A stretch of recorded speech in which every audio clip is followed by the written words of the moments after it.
afternoon, everyone. Welcome. My name is Cara O'Sullivan, and I serve the Boston College School of Theology and Ministry as Assistant Director of Continuing Education. Thanks to each of you for joining us today for our 14th annual St. Mary Magdalene celebration. Since 2009, the School of Theology and Ministry has hosted an annual St. Mary Magdalene celebration, inspired by the role of Mary Magdalene being the first to proclaim the news of Christ's resurrection. This event includes a liturgical celebration as well as a lecture by a distinguished scholar on various topics highlighting the legacy of women in the church. This celebration first came about through the recommendation of Rita Houlihan. We're grateful to Ms. Houlihan for providing the financial support for this event, which honors all women in the church. She's with us today. Rita, would you please stand and join me in recognizing her?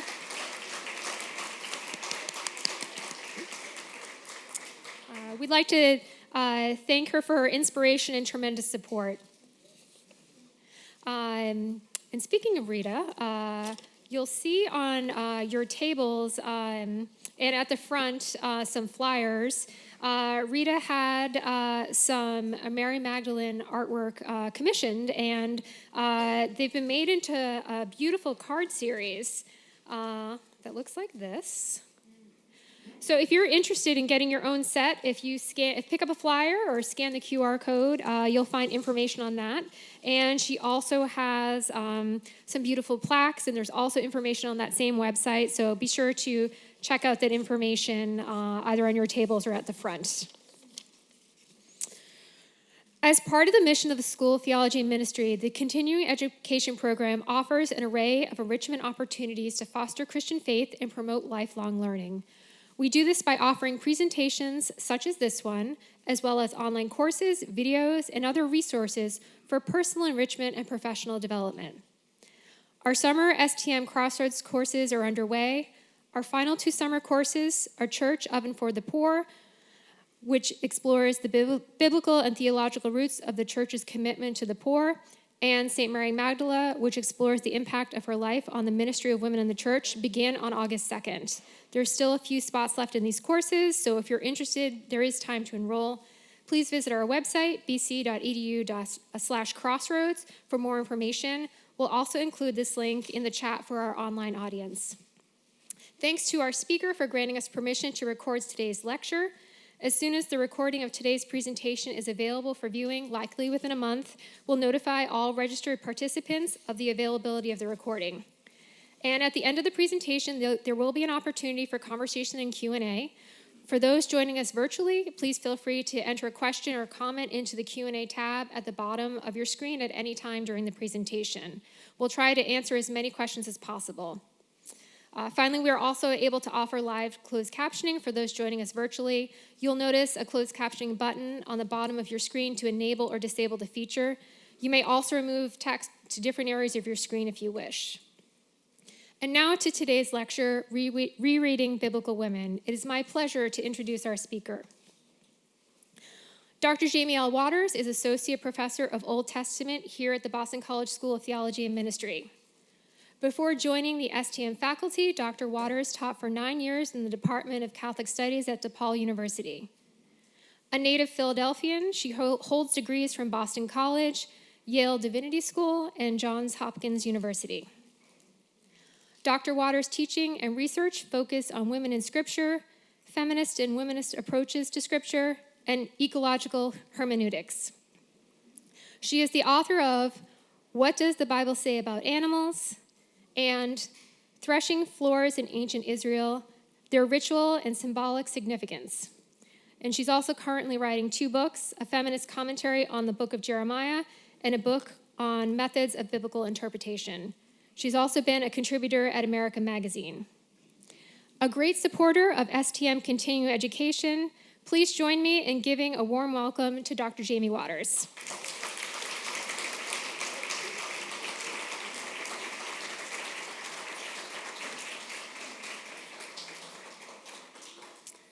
Thank you very much. Thanks for the warm welcome.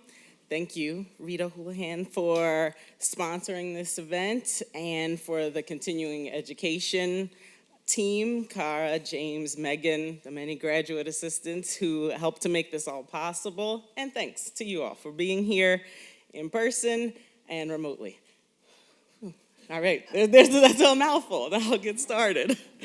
So today we celebrate Mary Magdalene, but my talk won't focus much on Mary Magdalene. Sorry. So if that's what you were looking for, sorry. But it is very much inspired by her. So as I'm sure you know, Mary Magdalene's a figure who has been read and interpreted in diverse and sometimes problematic ways. And that's probably an understatement.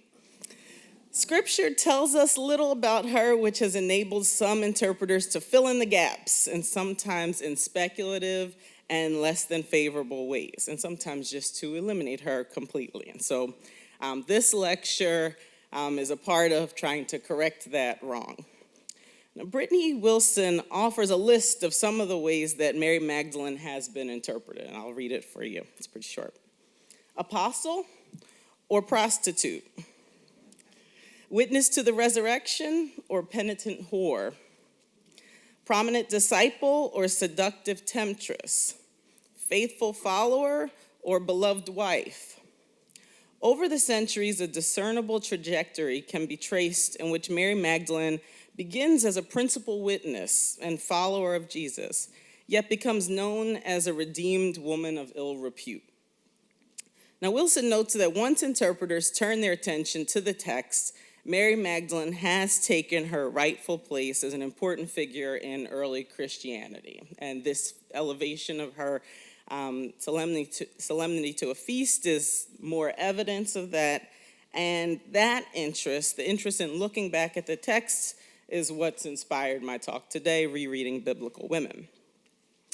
Like Mary Magdalene, there are other biblical women who should be reread to get a better understanding and perspective on their stories. With a reread, we might honor them better in their legacies and the richness that they bring to biblical study and to theological reflection.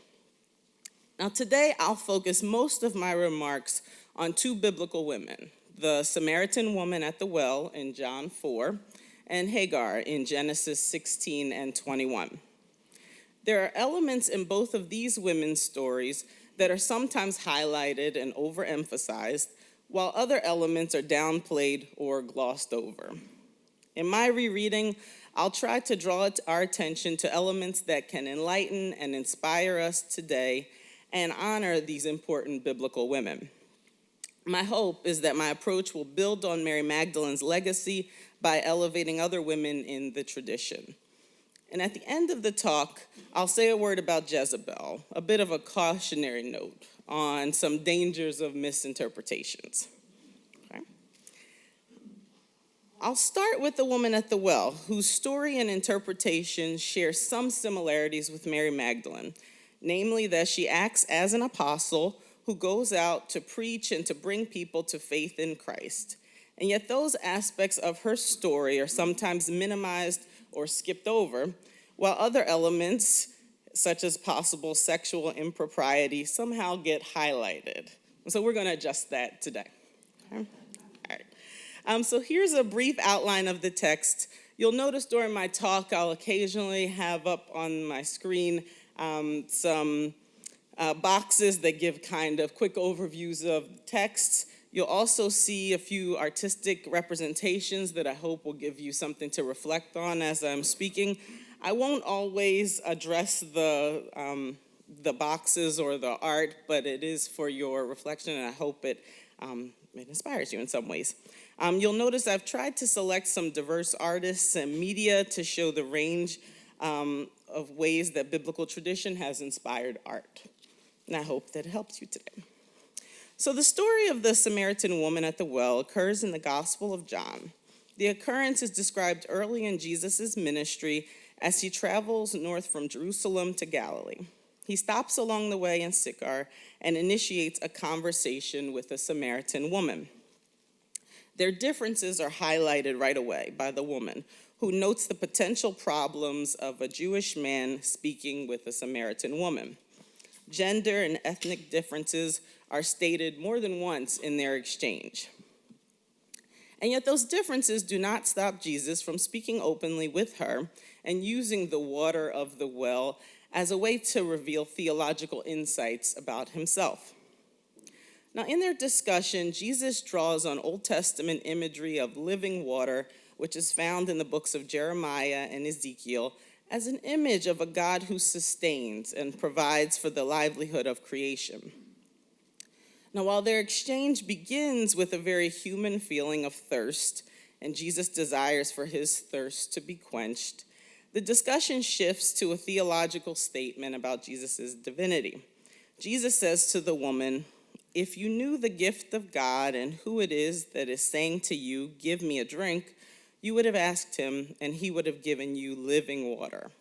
And then Jesus continues, "Everyone who drinks of this water," meaning the water of the well, "will be thirsty again. But those who drink of the water that I will give them will never be thirsty. The water that I will give will become in them a spring of water gushing up to eternal life." Now, as the exchange continues, Jesus shares details about the woman's life, namely that she has had multiple husbands. And in telling her about these personal details, she recognizes Jesus as a prophet and then as the Messiah. Their exchange continues beyond details about the woman's life, and the two discuss historical differences between Jews and Samaritans. Now, as at the beginning of the encounter, the woman affirms her openness and her ability to engage in such conversations. In the midst of the conversation, the woman reveals her desire to know the Messiah. She says, "I know the Messiah is coming, who is called Christ. When he comes, he will proclaim all things to us." And Jesus says to her, "I am he, the one who is speaking to you." Now, at this point in John's gospel, Jesus has not said this so explicitly that he's the Messiah, so it's notable that he's choosing to make this declaration at this moment to this person, and she recognizes the significance of this encounter. Now, as the story continues, Jesus' disciples re-enter the scene and inwardly are astonished that Jesus has spoken to this woman. And then we hear the woman's reaction to this encounter, which is to share her experience, and she proclaims with her own amazement, she leaves her jar behind. So here this image gives us an idea of this. She leaves her water jar, went to the city, and said to the people, "Come and see a man who told me everything I have ever done. He cannot be the Messiah, can he?" Her question begins with the Greek particle meti, which can be used to introduce a question that might be hesitant or might expect a negative answer. Another possible way to translate this is to account for the potential uncertainty is to say, "Could this be the Messiah?" which is how the New American Bible translates it. Now, the woman's testimony is repeated at the end of the chapter, and her statement, "He told me everything I have ever done," gives us insight into why Jesus mentions her marital status. By telling her personal information that a stranger generally wouldn't know, Jesus reveals himself and his abilities, and this inspires her to believe in him. It is a way that Jesus demonstrates power and knowledge, and it's convincing. It works. She leaves her water jar behind in order to testify about her encounter. Now, after the woman leaves, there's a brief exchange between Jesus and the disciples about food and harvest, which has some symbolic significance. For time purposes, because the woman's not in the story, I'm not going to focus on that. Not that it's not important. It has some interesting parallels to the water at the beginning of the narrative, so it's notable, but the woman has left the scene at this point.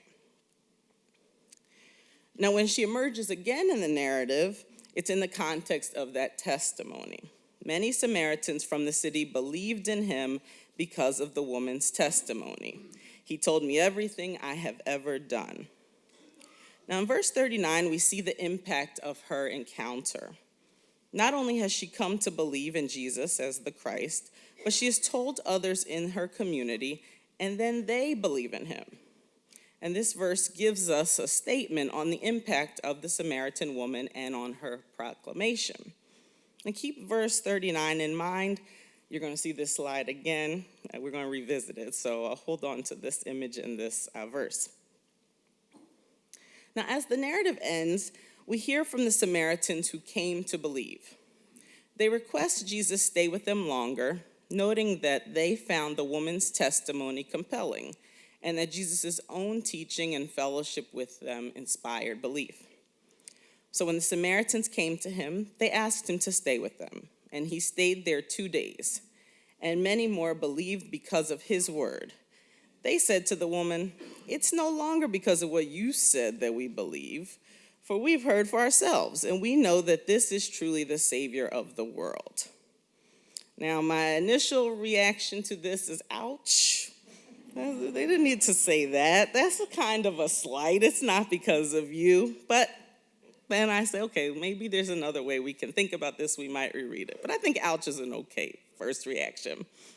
I think they're trying to downplay her significance. But I think a better way for us to understand it is that the woman's testimony did indeed inspire them to seek out Jesus and have their own encounter, and that encounter led to more understanding and more belief.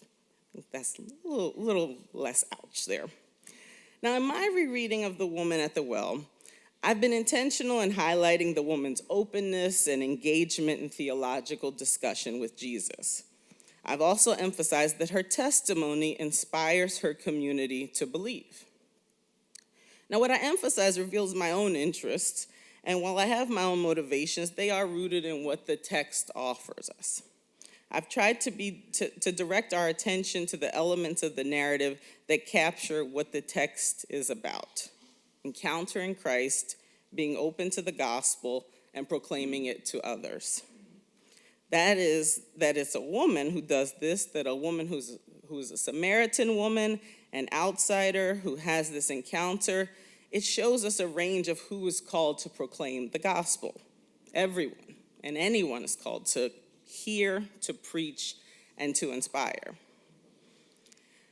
And not all interpretations emphasize these aspects of the narrative. Instead, there's sometimes an overemphasis or fixation on the woman's marital status and other elements in the narrative as well, such as the time of the day, which is noontime, and that the woman is alone at the well. That sometimes gets a lot of attention. And the location at the well only heightens some of this because wells are sometimes locations of betrothal in the Old Testament, such as in the story of Rebekah in Genesis 24 and Moses' encounter with Zipporah in Exodus 2. But as you'll see when I discuss Hagar shortly, wells are also locations associated with divine encounter, with life and sustenance, which is what I think is really important here for understanding John 4.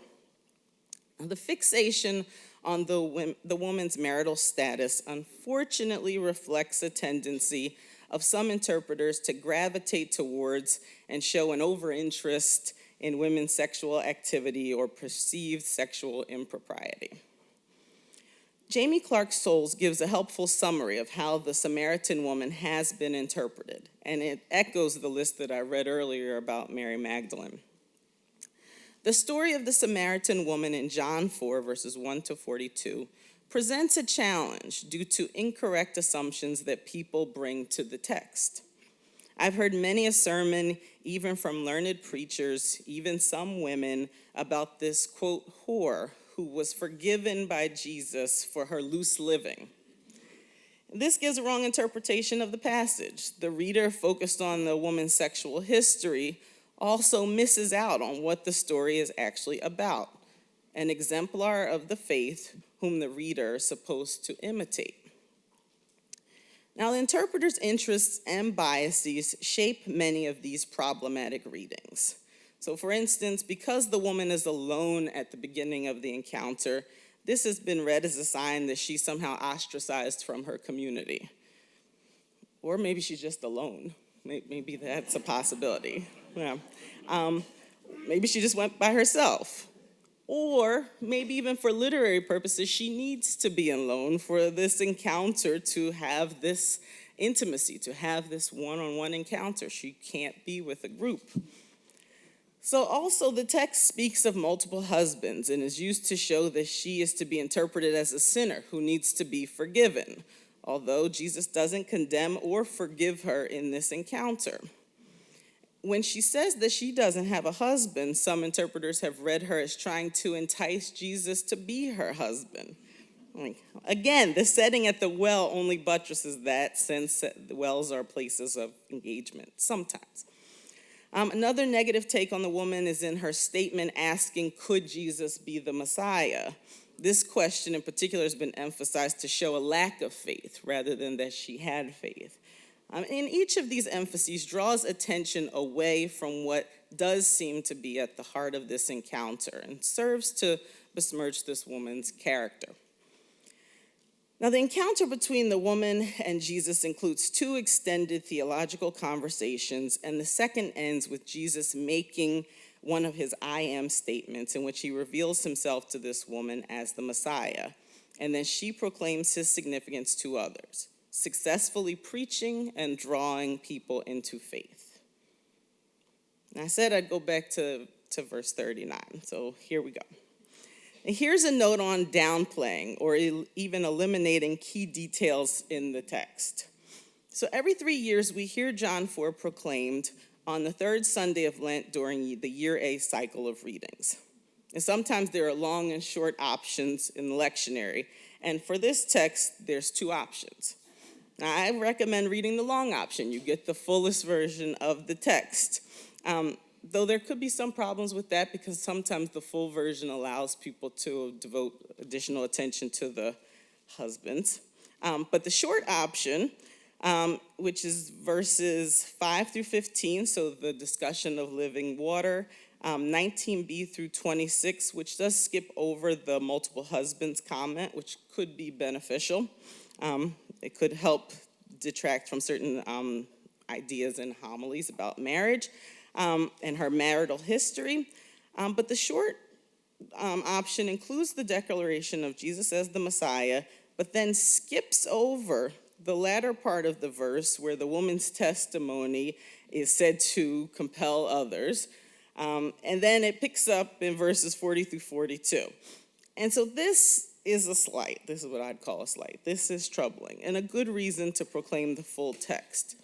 And while I can appreciate de-emphasizing the husbands, I don't appreciate the downplay of the woman's significance, that somehow the end of verse 39 should be eliminated, as if her testimony is not an integral part of the gospel. So similar to Mary Magdalene, the Samaritan woman at the well is not always remembered for her preaching of the gospel and the impact of her preaching on her community. So we should hopefully feel empowered to change that narrative. Now I'm going to shift here and talk about another biblical woman that I think is worthy of a reread. And that's Hagar in Genesis 16 and 21. And again, I'll give a kind of brief overview of these two chapters, highlighting a few aspects of the narrative that I think are especially illuminating for rereading Hagar. There are some notable parallels in Genesis, or between Genesis 16 and 21. The outline that I've offered can be read, or should be read, both horizontally and vertically. So horizontally, you get kind of a quick overview of each chapter, but then vertically, you'll notice that there are some parallels in how each chapter is organized, so you can read both ways. So the chapters begin with an issue or statement about conception. There's a change in the relationship between the parties in the story. Hagar is somehow removed from the situation, either by her own accord or by force, and then she has an encounter with God and receives blessings for her son Ishmael. This is sort of the general framework: conception or conception-related issues, change in relationship dynamics that result in Hagar's removal, and an encounter with God that results in blessings. The blessings at the end of each chapter are associated with wells, which I think is a nice reminder that not all wells have to do with marriage proposals. And they're sites of divine encounter and blessing, which is what happens with Hagar. Now we meet Hagar in the context of the story of Abraham. An important background detail is that much of the story of Abraham is focused on children. Abraham, who's called Abram when he's first introduced, has a special covenantal relationship with God that gives him blessings, power, protection, influence, children, and land. Now, on multiple occasions, readers are told that Abram does not have descendants and that his wife Sarah, who's called Sarai early in the narrative, has been unable to have children. So in Genesis 16, Sarah is depicted taking matters into her own hands by giving her slave Hagar to her husband so that Sarai can have a child through her. Now, already just in that statement, there are a host of problems, so we shouldn't miss what I've just said. So that shouldn't sound right. That should make you say, we'll see if my talk helps us to go beyond that, but that I don't want to miss the issue with the setup of this narrative. So Hagar, as a slave, is depicted under the control of Sarai in that her body is used or misused to fulfill the covenant made with Abram. Hagar initially does not speak or give consent to this plan, and we shouldn't miss the inequality and the imbalance of power at play that makes it possible for these events to happen within the text. Now, what I'd like to focus on, however, is the power that Hagar does demonstrate in the narrative and the special status that is afforded to her in Genesis. Now, as the narrative continues, verses 4 through 6 depict a change in the dynamics in these relationships between Abram, Sarai, and Hagar. Sarah's reaction to Hagar's pregnancy is negative, although she's depicted as orchestrating it. Abram, too, behaves in a problematic way as he does not protect Hagar, but instead encourages Sarai to exert power over her. But Abram said to Sarai, "Your slave girl is in your power. Do to her as you please." Then Sarai dealt harshly with her, and she, Hagar, ran away from her. Abram defers to Sarai and fails to protect Hagar. And Sarai reacts to the change in this relationship by treating Hagar poorly. Now, the verb used here, ana, means to oppress or to afflict, to do physical violence or to humiliate. So I don't think we should imagine this as just speaking harshly to her. I think physical violence might be imagined here, and that's what causes Hagar to run away. Now, up until this point, Hagar has been silent or silenced in the text. Unlike the story of the woman at the well, in which the Samaritan woman is depicted actively engaged in conversation, Hagar is silent throughout most of the text about her. Now, we as readers should be attentive to this and what it tells us about how biblical characters, biblical women in particular, are depicted by biblical writers. We should also pay attention to when and how Hagar does speak. Hagar's act of leaving speaks volumes and is a form of communication even without words in the text. So choosing to leave the abusive situation, Hagar then encounters God. An angel of the Lord appears to her. The location and the statement that Hagar makes are important. Notice here, she encounters an angel near water. Water will also come up at the end of the chapter and again at the end of chapter 21. And the angel addresses Hagar directly, and for the first time we hear her speak. And she says, "I'm running away from my mistress, Sarai." And we shouldn't miss the power of Hagar's action and her word. Having experienced the abuse that might be sexual, physical, emotional, Hagar leaves, and when confronted, she declares exactly what she's doing. She's direct. "I'm leaving." The I here, anochi, in Hebrew, adds emphasis. Phyllis Tribble highlights the important function of having an emphatic I in this verse as a sign of someone who might otherwise be powerless, asserting power and autonomy in the text. I am leaving. Now, the angel's response is complicated and problematic. I would just end it here. She leaves, but that's not the end of the story. The angel tells Hagar to return and submit. There's a host of problems with this declaration, and it could be used, unfortunately misused, to suggest that people who have been abused should return to their abusers. And this type of reading should certainly be avoided, and instead we must remember the larger story at work here. The Abraham story is focused on covenant with a recurring promise of descendants. We can't miss that. Hagar in the narrative is needed as a part of Abram being blessed with progeny. And so as a character in the Abrahamic stories, Hagar can't just leave, even if I want her to leave. She can't, for the story's purpose. In her encounter with the angel, Hagar is told that she would be blessed with a multitude of offspring. And again, her blessing has parallels to Abram's blessing, although without the covenant. And again, the interest in children is reaffirmed. Hagar is instructed to name her son Ishmael, which means God hears, which will be especially important in Genesis 21. As chapter 16 comes to a close, we find out additional details about Ishmael's future. Likewise, Hagar names God. We hear her voice again as she proclaims God El Roi, which means God who sees. And she's given an explanation, or the text gives her explanation of her ability to see God and live. And that statement is rooted in God's power being so awesome that people might die by encountering, which doesn't happen. And then at the end of the chapter, she gives birth to Ishmael. Now, Hagar again appears in the narrative in chapter 21, which begins with Sarah at this point being able to conceive and give birth to Isaac. Now, again, the relationships change now that Ishmael, whom Sarah thought would be the son to fulfill the covenant, is now seen as a threat from Sarah's perspective. Now, when Abraham's told in Genesis 17 that Sarah would have Isaac, it's clear that Ishmael would be blessed but would not fulfill the covenant. And yet in seeing Ishmael and Isaac interact with each other, Sarah is upset and gets rid of Hagar and Ishmael. Now the manner and the language used to describe this are troubling.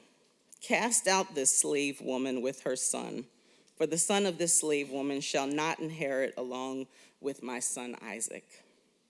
Notice that Sarah does not refer to Hagar or Ishmael by name. This is notable in general, and in particular in these texts which are often concerned about names. People and places have symbolic names. Names are changed to show changes in relationship. Hagar named God. So Sarah not naming Hagar and Ishmael, I think, is to depict her distancing herself from them and also as a slight to them. Susan Nidich notes the ethical difficulties with this passage in particular, as Abraham again does not defend Hagar, although he does show concern for his son Ishmael. The contempt of Sarah is palpable, and Hagar's suffering is also palpable, and this becomes most evident when she is sent away. Now, as Hagar is sent away, or I might say as Hagar is freed, she experiences life now as a single mother. Hagar is depicted emotional regarding this situation as a homeless woman with limited resources. Abraham gave them bread and a skin of water upon leaving, but obviously that was not substantial enough, and Hagar fears for her son's survival. Her actions are twofold. She places Ishmael under a bush, and perhaps to protect him from the elements of the desert, and also to spare herself from witnessing his suffering, and then she lifts up her voice and weeps. When the water in the skin was gone, she cast the child under one of the bushes. Then she went and sat down opposite him a good way off, about the distance of a bow shot. For she said, "Do not let me look on the death of the child." And as she sat opposite him, she lifted up her voice and wept. Hagar's actions are notable. In experiencing pain and trauma for herself and for her son, Hagar tries to mitigate Ishmael's suffering, her own suffering, and she reaches out to God in this moment. And God appears to her as an angel in her moment in need. The angel asks Hagar what's bothering her. She is directly addressed, and her pain is seen and heard. Hagar is comforted and told not to fear, and the text notes that God hears the voice of Ishmael, which again is a beautiful etymology for Ishmael's name, God hears. Some interpreters make much of God hearing Ishmael rather than Hagar. Again, as a slight even in this encounter. But I think that's just a way to downplay Hagar and her importance. I think God is responding both to Hagar and Ishmael in their moment in need. And Ishmael, again, is blessed, just as Hagar receives blessings for him at the end of chapter 16. And then Hagar is blessed with a well of water. Then God opened her eyes, and she saw a well of water. She went and filled the skin with water and gave the boy a drink. Now, the content of Genesis 16 and 21 has inspired much interpretation. In the New Testament, for instance, the story of Hagar, Sarah, and Abraham is interpreted by Paul as a symbolic story. In Galatians 4, Hagar is used as an allegory. Or interpreted allegorically. She, as a slave, represents the Mosaic covenant and Jewish law, sort of generally. Sarah, who isn't named by Paul, represents the new covenant through Christ. Now, Paul's interpretation of Hagar is negative. I might say even more negative than Genesis. He downplays and actually just eliminates the promises that are made to Hagar. He eliminates God's interest in Hagar and Ishmael's survival. And he also provides cover for Sarah's mistreatment of Hagar as necessary to protect Isaac as heir to the covenant. Paul's allegorical rereading emphasizes Hagar's enslavement, and this gets picked up in later tradition. Now, another notable interpretation of Hagar is Dolores S. Williams' Sisters in the Wilderness, The Challenge of Womanist God Talk. Williams highlights the various struggles that Hagar faces, especially at the beginning of chapter 16 and the end of 21. And she parallels these struggles of Hagar with the struggles of African American women. She notes the issues of sexual violence, coerced surrogacy, economic disparities, and homelessness as unfortunate resonances and historical challenges and oppressions that African American women in particular have faced.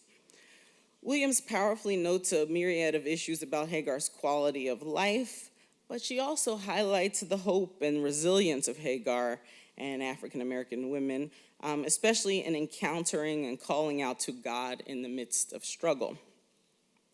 Now, similar to the woman at the well, in my reflections on Hagar, I've tried to highlight elements that I think give us new or at least notable insights into a figure whose oppressions have sometimes been overemphasized, or at least emphasized, as a primary way of reading. Rereading Hagar as a figure of empowerment in the midst of oppressive systems allows us to acknowledge the ways in which she tries and succeeds in making decisions for herself and her son. That's why I said Hagar was freed rather than banished in chapter 21. Often Genesis 21 is framed as Hagar and Ishmael's banishment or exile. And I often in the past have thought of the story in this way. But in doing a rereading, I found it more enriching to focus less on Abraham's act of pushing out his family, and instead on the freedom that Hagar and Ishmael might have now that they're away from Abraham, Sarah, and Isaac. Now, I realize that could be a challenging reading. I also acknowledge the vulnerability of Hagar and Ishmael in their newly freed state. The freedom doesn't mean that everything goes well for them thereafter. But I do think that there could be power in reading their exile as a type of freedom from hostility and oppression. It's imperfect, and that analysis is also imperfect, and it has lots of difficulties. But I think Hagar comes through as a survivor, and her repeated encounters with God serve as a strong theological statement on a God who cares about those who are oppressed. And now the last figure I'll talk about is Jezebel. my remarks are somewhat abbreviated and more of a warning rather than a full reading of her stories.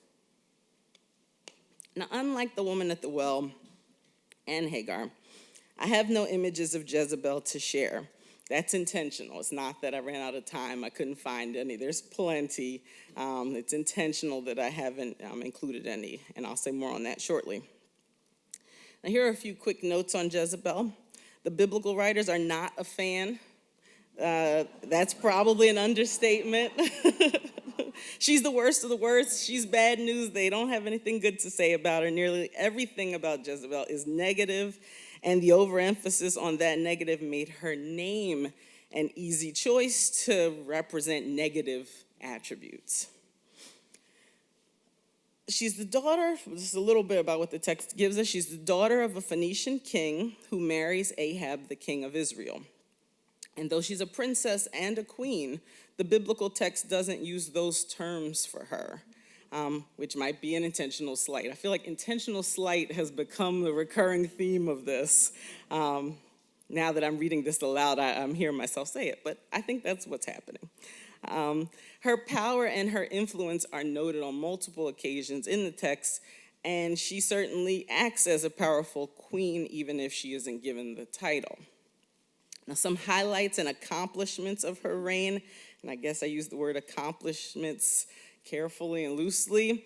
She kills some prophets. She promotes prophets of Baal and Asherah, who were rival deities, to the God of Israel. And by extension, she encourages the worship of other gods. She's very hostile towards the prophet Elijah. She tries to kill him. She orchestrates a murder in order to help her husband steal a vineyard. And she dies a dramatic and gruesome death in which she's pushed from a window and eaten by dogs. And she's not mourned, she's not buried, which is just some additional disparaging things to say about her and her legacy. Like I said, the biblical writers, they don't like her. They don't have anything good to say about her. So I didn't have much good to say. But notice what I didn't say. I didn't say she was overly sexual, which I'm going to guess that when you hear the word Jezebel, when you hear the name Jezebel, you might assume some sexual impropriety, and that's what her name has become associated with. And I'll put myself in that category. When I think Jezebel, sometimes I automatically have those types of connotations. Where does that association come from? There are a couple of passages that likely influence that way of thinking about her. And I think sometimes they're overread or misread. On one occasion, there's a statement in 2 Kings 9 that she is associated, there's a statement that prostitution and sorcery are associated with Jezebel. Now, prostitution is a common image to refer to worship of other gods, which Jezebel is directly connected to. The worship of other gods is sometimes framed as infidelity or adultery and like a cheating on God by worshiping other gods. And this is a common biblical metaphor in which idolatry is framed as infidelity and violation of the covenant. So idols and other gods are considered lovers, and Israel and Judah are the adulterers who cheat or prostitute themselves with other gods. And this is metaphorical language. And this language is associated with Jezebel in that her prostitution or her whoring is her promotion of these other gods. I don't think it has sexual activity in mind here. Now, the other sexualized image associated with Jezebel is that when she dies, she puts on makeup, readying herself for her death. This act has been interpreted as a sexual act to entice her would-be murderers to not act against her. The text itself doesn't interpret her in this way, and the men she's with in her final moments are eunuchs, which would seem to downplay sexualizing the act. But she put on makeup, so that is somehow seen as clearly a sexual action. I know. And because she's successful in some ways, because she's able to convince or coerce people to worship her gods, her image and her beauty sort of by extension, become depicted or come sort of evidence that she's very convincing and enticing the people of Israel to worship her gods. And King Ahab's failures are also connected to him following Jezebel. So again, this gets interpreted as her ability to manipulate then, because he follows her. Clearly she's manipulating, and clearly that's because of her sexuality. And so that tendency gets picked up by later interpreters. Now in the New Testament, the name Jezebel occurs once, and the passage is not a reference to the same Jezebel of the book of Kings, although her name is invoked negatively and connected to sacrifices to idols. These images in Revelation are couched in sexual terms, engaging in sexual immorality, eating food offered to idols. So they're picking up on the same language of using kind of infidelity as a metaphor for worship of other gods. Now, I said I wanted to speak on Jezebel with a bit of caution, and this slide hopefully shows why. Interpretations of Jezebel as over-sexualized harlot gained traction over the centuries, and the Bible's consistently negative statements made it easy to disconnect the historical figure of Jezebel and instead begin to use her name as an epithet associated with hypersexuality and manipulation. This quote I've included from Stacey Davis highlights the racialized elements that also became and still are associated with Jezebel as a term. Jezebel, the prototypical evil queen of the Bible, has often been used as a racist stereotype against African American women. The sexualized image her name invokes has been used against African American women since at least the 18th century. White slave owners regularly justified their sexual abuse of enslaved women by insisting that black women were Jezebels, that is, naturally more promiscuous and tempting than white women. So, if you look up Jezebel, you'll find a host of offensive, over-sexualized images, often of black women with over-exaggerated features, and also images of black women in media sort of generally depicted in sexually explicit ways. So that's why we're just looking at this black and white slide. There was no way I was gonna end my talk with that. So we're just gonna sit in the starkness of this quote instead. So I think that there's dangers in promoting and sharing those types of images. And I think I bring this up, I guess, to speak on the caution element, that there are dangers generally in not only misreading or misinterpreting texts, but also being selective about choosing harmful interpretations. And in some ways, not just Jezebel, but each of the biblical women that I've highlighted has elements of her story that can and have been used in negative ways. In the case of Jezebel in particular, the extreme disconnection from the biblical text and the use of the name and character to promote sexist and racist tropes shows the danger and the misuse and misappropriation of Scripture. Now, a more accurate reading of Jezebel would be to highlight her extreme acts to promote her religion, her politics, maybe to perhaps acknowledge her effectiveness, her savvy. You can critique me on that, that's okay. But I think there's a way to think about her, to critique her actions, but to not critique them on the basis of hypersexuality. Maybe on the basis of corruption, suppression, murder, but not hypersexuality. She can be bad. We can say the Scripture gives us a very bad image. The Bible gives us ample reasons to think negatively of Jezebel. We should, this is just another note, we should remember that our texts aren't neutral. They have a reason for wanting to give us such a bad image of her. They want and they succeed in presenting her badly. Like I said, she's bad news according to them. And let's at least get to the reason for their disdain. It's not because she's a prostitute. It's because she's a woman leader who tries to suppress Israelite religion. So of course they don't like her. She's suppressing their faith. We're getting the story from ancient Israel's perspective.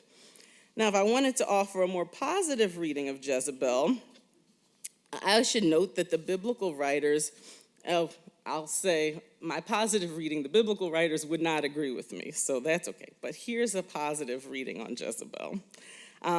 I'd say she's devoted to her gods. She uses her power and influence to try to spread her faith. She's faithful to her theological tradition. And as a woman in power, in a context that's largely male-dominated, she might offer a helpful counterbalance to the overly male-dominated power players in the Bible. And I guess maybe that sounds like a Jezebel apologist. I'm not suggesting we all need to go out and act like Jezebel, but I'm just saying within her context, she's really powerful, and it's notable. So just to note that some of her actions that are negative are interpreted in positive ways when Israelite men do them. So just throw that out there as well. So for instance, she tries to kill Elijah and other Israelite prophets. That's bad, that's condemned. But Elijah kills prophets of Baal, and that's acceptable, and he's following Deuteronomic law. So our vantage point matters in how we interpret what's happening. And I bring all this up as a reminder that all of our readings and our rereadings, even this rereading that I'm offering, is skewed. It's skewed by our vantage points and our interests. And I think that's okay. We shouldn't be afraid of that. We should acknowledge it. And so hopefully from all of this, you all feel empowered to do the same. That's what I hope my presentations offered, a way and reasons to reread biblical texts, especially texts and traditions that have been interpreted in problematic ways. Now, as we saw with the woman at the well, looking back at the text of John 4, especially the beginning and ending of the narrative, shows a real interest in theological discussion, revelation, and a woman's openness and ability to hear and spread the gospel to others. The woman at the well is an important example of an effective biblical preacher, and that part of her story needs to be spotlighted. Now, in rereading Hagar, we encounter traditions that are robust and complex and that offer images of a woman surviving difficult circumstances through her own power and ingenuity and through thoughtfulness and devotion in seeking divine assistance throughout her struggles. The character Hagar and the dynamics of the Sarah-Hagar and Sarah-Hagar-Abraham relationships have been of special interest to interpreters and highlight varying elements of the relationships that serve their own purposes. So some highlight negative aspects, especially related to Hagar, compared to Sarah as the person who's chosen to help fulfill the covenant. And some interpreters recognize the ways that both women are disadvantaged in these contexts, and each woman has elements that the other wants and needs. Now, my rereading, however, attempts to draw more attention to Hagar as an individual, a mother, a faithful person who seeks freedom and achieves it in order to exit a troubling relationship. And in thinking about those dangers of misreading Jezebel, I see her as an important example of how misreadings can get out of control, how they can be damaging, especially when they're so disconnected from the text, from what the text offers, and they're also clouded by biases, especially sexism and racism. So I hope you feel empowered to go back, to think about these texts in new ways, to read them carefully and critically. And I think this is good practice that can inspire further study and hopefully some prayerful reflection as well. So thanks. Thanks for listening to me. Thanks for being here. I hope these examples give you ways to rethink our texts. And now maybe this is a good time for me to take a break and you all to talk to one another. So take a few minutes, share your thoughts, your reactions to this presentation with your neighbors, and then think especially about what resonated with you, what in the presentation might help you to reread, to study, and pray with Scripture. So we'll take about 5-minute break to do this, and then we'll reconvene. Okay? Thank you.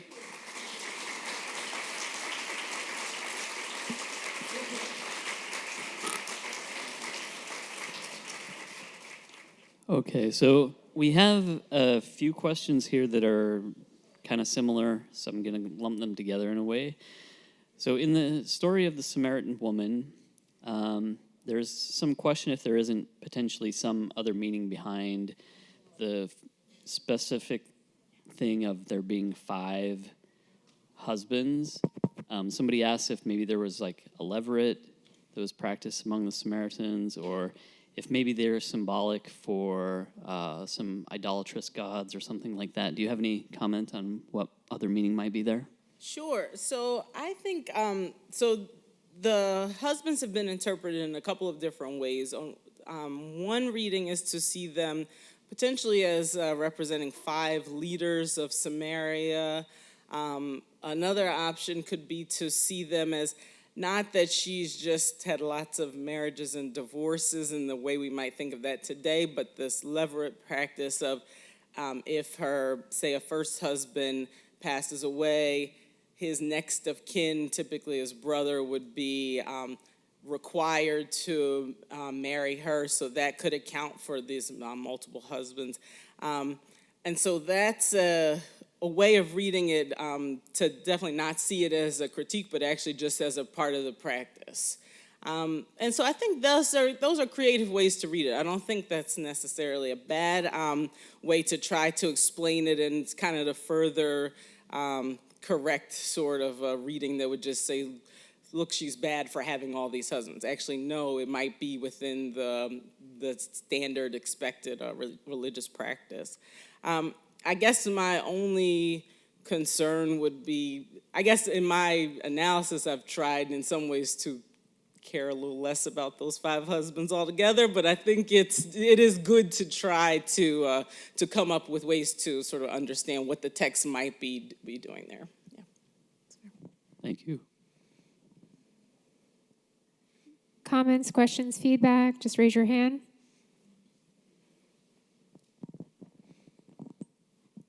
Thank you, Doctor. I guess I would say that for me, the takeaway is in our current times right now, you said it's a reread, and I say in our current times now, we should stop and think about what we see, what we read, and what we hear, and question it. Mm-hmm. You know, I'm a 60s girl, and I remember the slogan, question authority. Or there's nothing wrong with the statement, why? So you tell me this is this or this is that, and I'm listening and I'm absorbing it, but I would say, why? And I've had times whenever I would say why, people would get upset or everybody trying. I said, well, I just need to know. Just because someone says do something or something is this, why? Mm-hmm. So another big takeaway is that in our current society right now, I have a passion for the young generation. Personally, I think they're totally confused. They don't know right from wrong. They don't know truth from lies.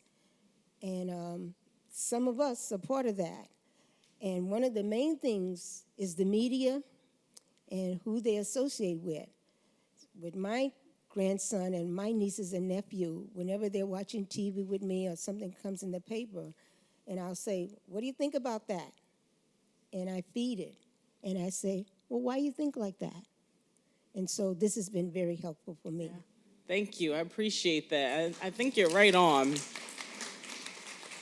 I'm glad the takeaway is not only the importance of a critical rereading of the text, but a real critical listening to how the texts have been interpreted or used.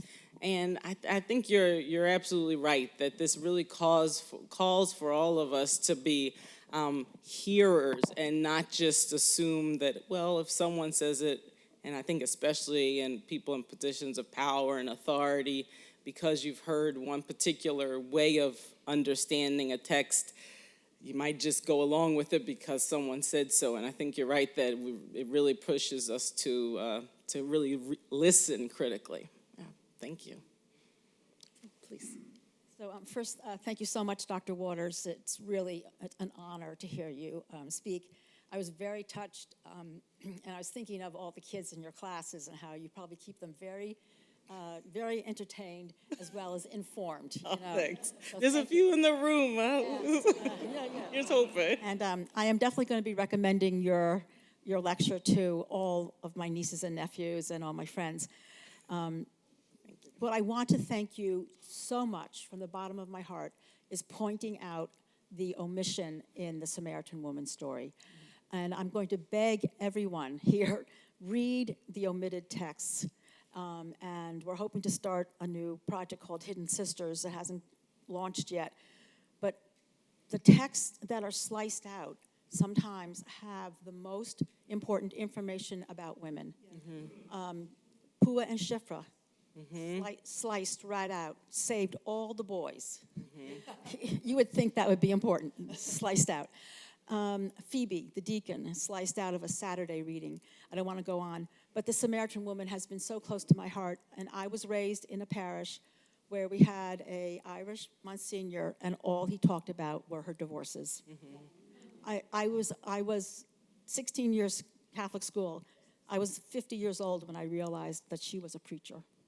So thank you, thank you, thank you. Okay. Yeah. Okay. All right. Thank you. And don't forget to get your cards if you want to get your cards. And we'll be announcing Hidden Sisters when it's ready. It's not yet. Thank you. Thank you. Thanks very much.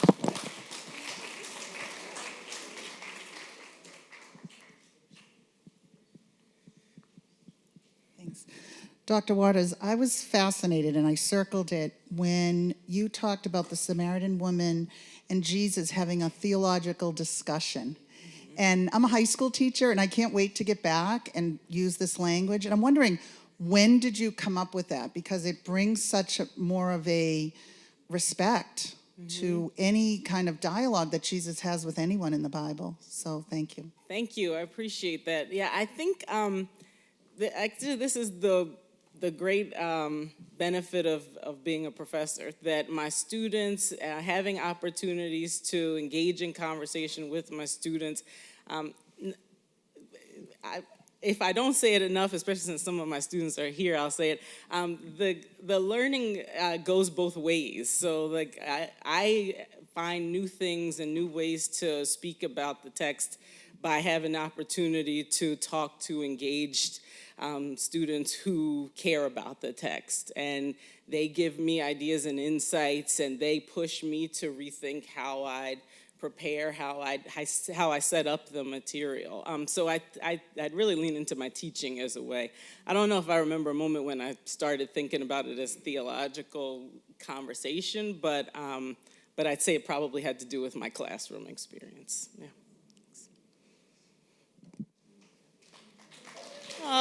Yeah, and shouts out to my students. Yes, that was great. Great work. Students teach the teachers, and vice versa, hopefully. Thank you. Other questions, comments?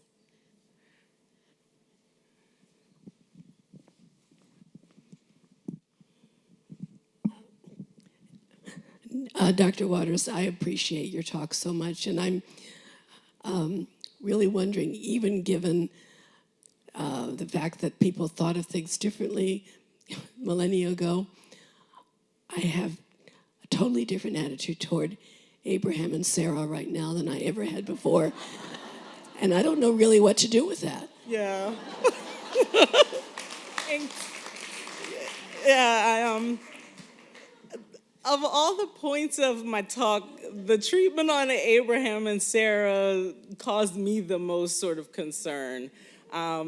Years ago, actually, before I came to the STM, I taught at DePaul University in Chicago, and I used to teach a first-year seminar on Abraham. And so, again, this was another opportunity where sort of diving into the text with a group of students really pushed me to read the text in a new way.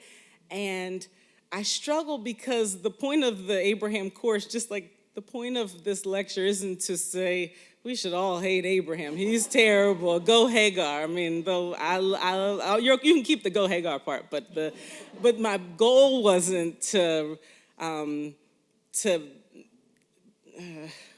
my goal was to critically read Abraham and Sarah, honestly. So that when you do that type of critical reading, it really, I think, pushes you to think differently about your image of a figure versus what the text might offer about that figure. So I'm happy that you're struggling with that. I still struggle with that too. And I think and this isn't to kind of apologize for what the text gives us, but just to say that the text gives us really complex images of these figures, and we kind of get, in the same way that sometimes we get the women eliminated or glossed over, we sometimes get the problems in the text glossed over. Oh, Abraham, father of faith. That's what I called my course, Abraham, father of faith. And like, well, yes, there's a lot of there is a lot in the text that we can lean into to show Abraham's devotion and the idea that he's selected and has this covenantal relationship. We shouldn't forget that, but it's a complicated picture, a complicated story, and so we need to also be comfortable being uncomfortable with our image of important figures being a flawed figure. And so recognizing that, I think, is important. So thank you. Thanks for your... Okay, so we have time for one last question, and it'll be from our online audience. Okay, in light of being comfortable with the uncomfortable, thank you so much for your freeing, refreshing interpretations. Is there more you might wish to say about the nature of Jezebel's faith, that she was so skilled at promoting it in a place where theological difference was not tolerated? Yeah, thanks. I guess similar to Abraham, I guess my next most nervous part of my presentation was on Jezebel, because I think for the same reason that we can read her in negative and positive ways.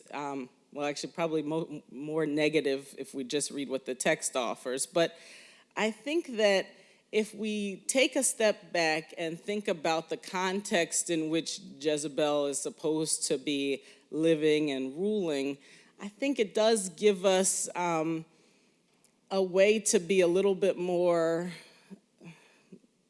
sympathetic is probably too kind and strong, but to at least be... to recognize the power and the devotion that she seems to have in the text. I mean, promoting her gods and promoting faith in what she believes, we could hold on to that as a positive attribute. That is a practice that Scripture acknowledges as being good. But of course, it's for worship of the God of Israel. So the problem isn't Jezebel's faith, it's that Jezebel has faith in these rival deities. So we can nuance it and still see that the faith is actually maybe a point that might be comparable, but to whom she's devoting her faith is really at issue. And I do also think that the whole story, so not just how Jezebel interacts with the prophets of Israel, but vice versa, the way the community in Israel deals with rival deities is problematic. This is not a tradition or a text that we should use for thinking about interfaith conversations. This is the opposite of that. This is only one faith, and I don't like your faith, and so this it would be a struggle to read some good interfaith actions here.